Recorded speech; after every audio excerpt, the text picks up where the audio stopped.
Olá, esta é a aula número 5 para os alunos do sexto ano do ensino fundamental. Hoje nós vamos fazer 4 atividades do caderno Trilhas de Aprendizagens, né? A unidade aí de matemática, tá? Que esse caderno tem mais matérias além de matemática, né? Então, nós vamos começar falando sobre a parte da atividade 5, que é realizando medições. Então, dentro desse texto, a gente terá que completar com as palavras que estão lá no quadro abaixo, os trechos dos textos que estão faltando, tá?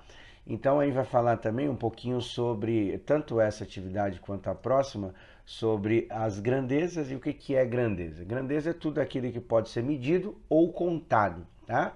E aí ele vai relacionar um pouquinho sobre isso, aí vocês terão que completar os trechos que estão faltando com as palavras que estão lá embaixo. São 20 palavras, obviamente 20 espaços em branco, tá? Então aí o que acontece? Ó, medir aí você tem que completar com uma das palavras que está lá embaixo. A minha sugestão para quem tem o material impresso é ir riscando, né, as palavras que estão lá embaixo, que para cada espaço a gente tem que completar com uma palavra aí referente, tá? Então medir aí está o espaço, grandezas. Por exemplo, aí tem mais um espaço. O comprimento de um poste comparando-o com outra medida de comprimento, tomando como, aí tem um outro espaço. Para realizar outro espaço, nós precisamos, aí tem os itens do que está se referindo ao texto, né? Então lá em cima já foi quatro palavras. Escolher espaço de medida, verificar, aí tem duas palavras nesse trecho aí, cabe dentro do que está sendo medido, representar mais o espaço dessa comparação com um outro espaço e a unidade de medida escolhida. O que espaço ser medido? Podemos espaço comprimentos, capacidade, tempo e espaço outras grandezas, tá? Então, dentro desse texto, vai completar com as palavras que estão lá embaixo, que é um texto matemático que se refere às grandezas e unidades de medida, certo? Bom, aí pergunta o seguinte, o que você mediu hoje? Geralmente a gente controla o tempo todo, né? Então, o tempo a gente está sempre olhando horas e tal, esse tipo de coisa, tá? Mas, por exemplo, se você, além do tempo, se você não precisa ser necessariamente hoje, tá? Ou durante a semana, o mês, não sei o quê. Se você se pesou, quando aparece lá o seu peso em quilos, uma coisa que está sendo medida. Se você, por exemplo, mediu sua altura, se você usou a régua para fazer uma linha de um trabalho, alguma coisa assim, então coloque alguns itens aí e, obviamente, é uma resposta pessoal, mas aí dá para você acrescentar algumas coisas aí que você pode colocar do que você tenha medido, tá? O tempo, com certeza, a gente está sempre controlando o tempo, então o tempo é uma das alternativas. Aí, se tiver mais outras coisas, você acrescenta, tá bom? Bom, aí nessa parte aqui tem que completar o trecho agora com as unidades de medida, né? Então, o que são unidades de medida? Como o próprio nome diz, são tudo que a gente usa para medir as coisas. Então, a gente tem unidades de comprimento, que é a primeira lá, o quilômetro. Cuidado, né, com a escrita, nenhuma palavra do português usa K, né? Esse K ele é derivado do alfabeto americano, a gente acrescentou algumas letras aqui, mas olha lá como é que se escreve quilômetro, tá? Então, quilômetro, km, que é a abreviação do Sistema Internacional de Unidade. M, o metro, cm, centímetro, mm, milímetro, kg, quilograma, que popularmente a gente fala de quilo, é a mesma coisa, também com QU, tá? Gramas, o G, L, litro, é o L maiúsculo, geralmente que é usado, ml, ml é mililitros, H, só o H, não tem HRS, né? Só o H mesmo, H é hora, e min, minutos, tudo bem? Então tá o Sistema Internacional de Unidades. Como eu falei, Sistema Internacional, o mundo inteiro usa. Se você for lá, por exemplo, no Japão e escrever km, ele sabe que é quilômetros, porque faz parte do Sistema Internacional de Unidades, tá? Então, dentro do segundo texto, tem espaços em brancos que a gente precisa preencher com essas unidades de medida que estão aí. Então, eu vou ler o texto e aí os espaços vão preenchendo. Eu aconselho fazer a mesma coisa, né? Você riscar os itens que você irá preencher, porque para cada espaço em branco você vai preencher com uma unidade de medida o espaço aí. Ontem eu assisti a um filme com os meus pais. Nós ficamos 3, aí você preenche com uma das unidades. No sistema. No sistema não, no cinema. Em seguida nós fomos ao supermercado.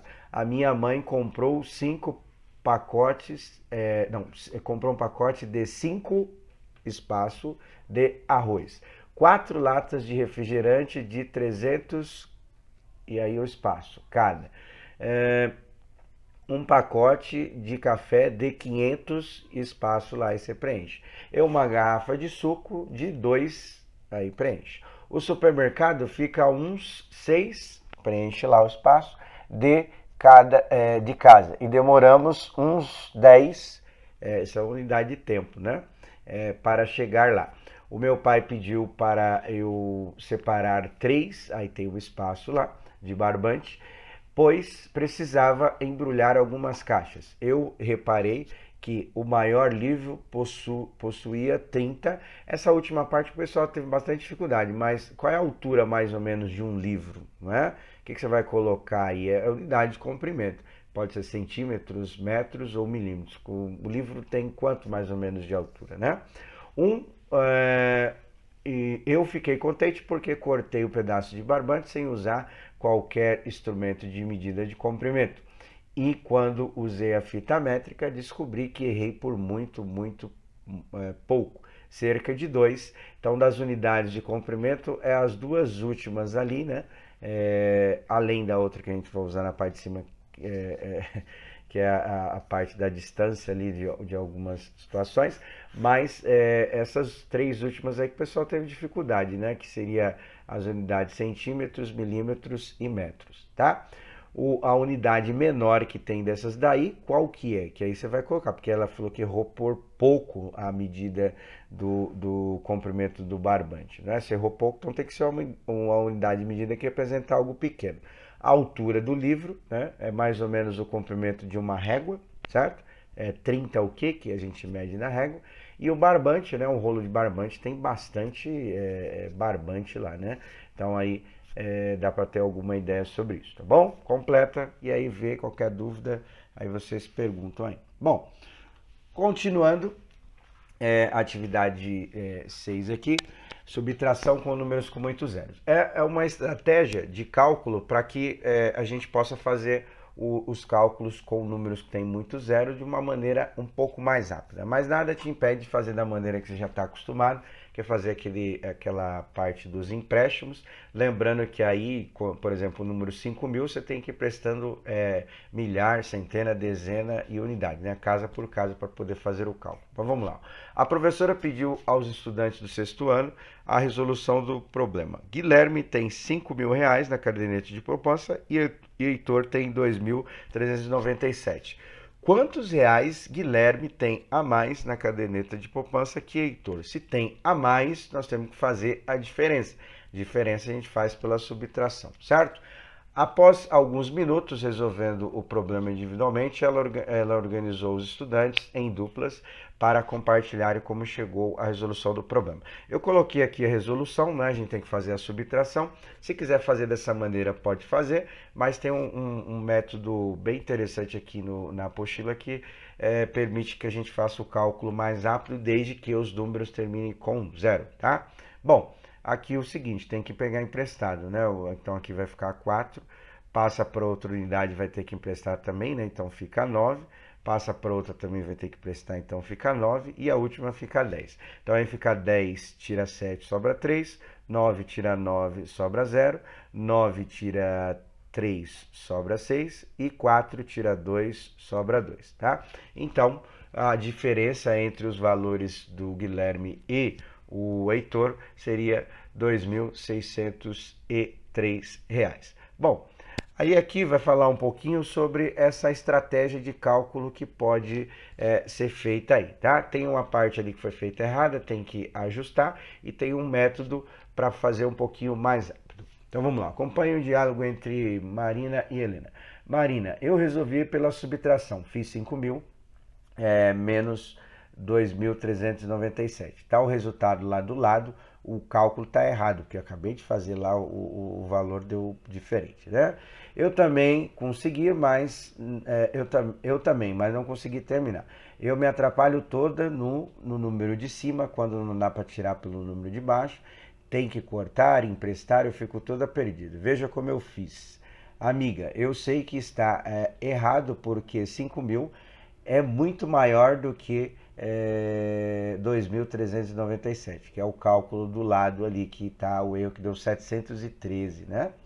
Marina, depois a gente pede para a professora explicar novamente como faz a subtração desse jeito. Agora eu vou lhe mostrar como eu calculo, fazendo a conta de cabeça, subtrações em que o número de cima tem muitos zeros, como por exemplo 200, 700, 3.000 ou 5.000. Eu subtraio os dois antecessores. O que significa antecessores? São os dois números que vêm antes, né? Veja, então olha só, 5.000 e 2.937. Qual o número que vem antes do 5.000? 5.000, o antes vem 4.999, que é o cálculo embaixo aí à direita. E o número que vem antes de 2.397 é o 2.396. E aí, se você fazer a subtração, vai dar o mesmo resultado que a gente fez anteriormente, né? Que é 2.603, tá? Então, é dessa maneira que sugere o material para que a gente faça. Mas se você quiser fazer do modo que eu mostrei no começo, pode fazer, não tem problema nenhum, tá? Então, eu deixei aqui algumas já indicado pelo método que foi feito lá. Então, olha lá, 600 menos 345. O número antes, o antecessor do 600 é 599. E o antecessor de 445 é 444. Fazendo a subtração, fica mais fácil, que nem precisa pegar emprestado nem nada. Você faz a subtração direto. Vou deixar indicado aqui, tá?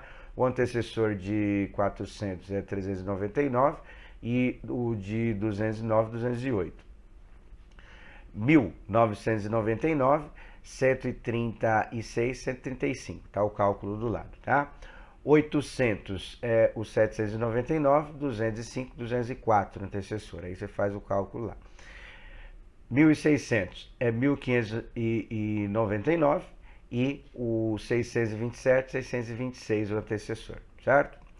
E o último, o 4.000, 4.900 é 4.899 e o do 2001 é o 2.000 só. Aí você faz o cálculo, nem precisa fazer empréstimo nesse caso aí, é só fazer a subtração direta. Mas, frisando, nada impede que você faça o cálculo direto sem fazer o empréstimo, tudo bem? Bom, atividade 7, tá? Tem alguns problemas aí, e aí nós vamos solucionar esses problemas usando os métodos aí que tem, mas ele pede para a gente analisar a situação problema que tem muitos ou poucos dados. Então vou ler o problema 1. Simone pagou a conta do supermercado com 2 notas de R$ 20, 3 notas de R$ 5 e 7 moedas de 50 centavos. Ela recebeu o troco de 25 centavos. Quantos reais em moeda ela entregou ao caixa? Perceba que esse problema tem muitos dados, não é? Então a gente até se perde nas informações para saber o que tem, tá?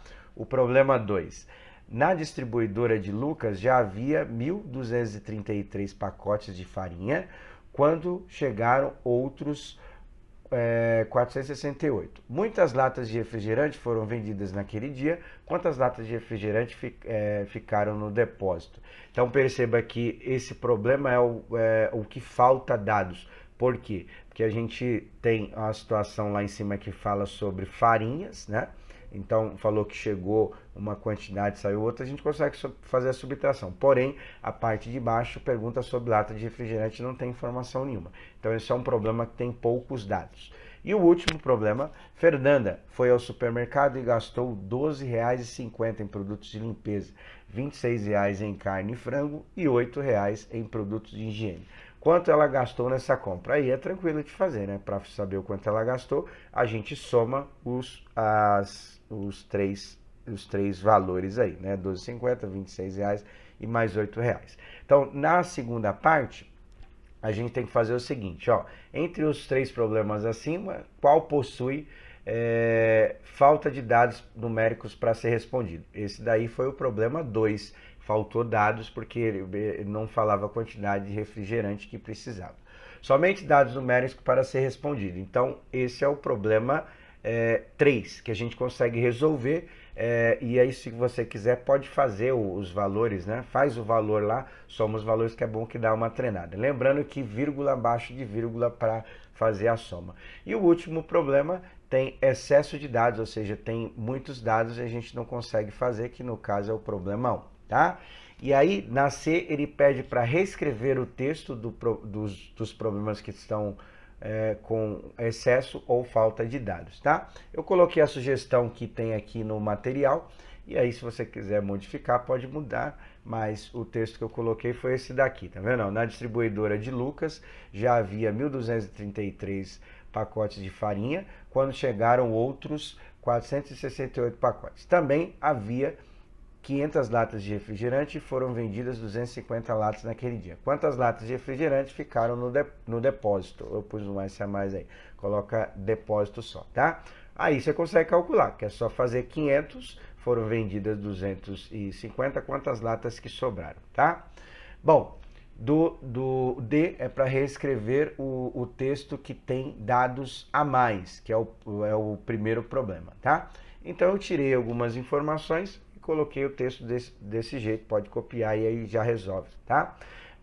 Simone pagou a conta do supermercado com 7 moedas de 50 centavos. Quantos reais de moeda ela entregou ao caixa? São 7 moedas, 7 vezes 50 centavos, quantos reais que dá? Dá até para fazer de cabeça se for o caso, tá bom? Responde aí esse problema. O último exercício de hoje é a atividade 8, tá? Pontos de referência. Aí tem um folheto, tá? Esse folheto é a venda de um prédio de apartamentos. Essas ruas são reais, esse espaço também é, tá? E aí a gente tem um destaque nesse folheto que é o local. E aí a ideia da gente treinar o que é chamado de lateralidade, que é o que? Saber onde é a direita e saber onde é a esquerda. Tem algumas coordenadas que ele vai dar no mapa, a gente precisa fazer os trajetos, e aí eu queria que vocês colocassem na resposta de vocês se virou à esquerda, se virou à direita, na rua tal, e indicar o nome das ruas para ver se vocês conseguem identificar essas informações no mapa, que é a parte de referência, que é também uma parte trabalhada em matemática. Bom, tá lá, ó. Quando o Henrique saiu da estação do metrô Ana Rosa, está lá em cima, lá no mapa, tá vendo? Na parte Ana Rosa está lá a estação do metrô. Recebeu esse folheto e ficou interessado em conhecer esse prédio de apartamentos. Descreva o caminho que ele deve percorrer para chegar ao prédio, destacando em rosa no folheto o local indicado com a palavra local. Então tá lá, Ana Rosa, ele desce uma rua, coloca o nome da rua, tem que virar naquela rua Humberto, então você coloca à esquerda ou à direita e depois descer aquela rua chamada de Rua Joaquim Távora, tá? A palavra local, onde termina o L ali, que seria a entrada desse prédio aí, tá? E o último exercício Marta é uma corretora de imóveis e está indo pela primeira vez para trabalhar na venda dos apartamentos desse prédio. Mas quando parou o carro na esquina entre a Avenida Brasil e a Avenida Brigadeiro Luiz Antônio, a bateria do celular dela acabou e ficou sem GPS. Decidiu chegar ao local do prédio guiando-se pelo mapa do folheto. Como ela deve proceder? Primeiro, precisa localizar qual é o ponto da esquina entre essa rua Avenida Brigadeiro Luiz Antônio e a Avenida Brasil. repara, à esquerda tem lá o cruzamento das duas, se você quiser marcar o ponto, marca, né? E aí você vai perceber que neste trajeto tem umas setas indicando qual é o caminho que você tem que fazer, né? Então ela pega a Avenida Brasil, vira ali, aí você coloca à esquerda ou à direita, né? Na rua Conselheiro Rodrigues Alves, lá em cima vira à direita ou à esquerda, aí você coloca na rua Humberto I, e depois desce novamente para a rua Joaquim Távora, tá bom? Então já tem umas setinhas indicando qual é o caminho que deve fazer, tudo bem? Então esses são os exercícios para vocês poderem fazer nessa semana, e aí depois que terminar, posta lá ou entrega presencial para quem está indo presencialmente nas aulas de matemática, tá bom? Um abraço a todos, até!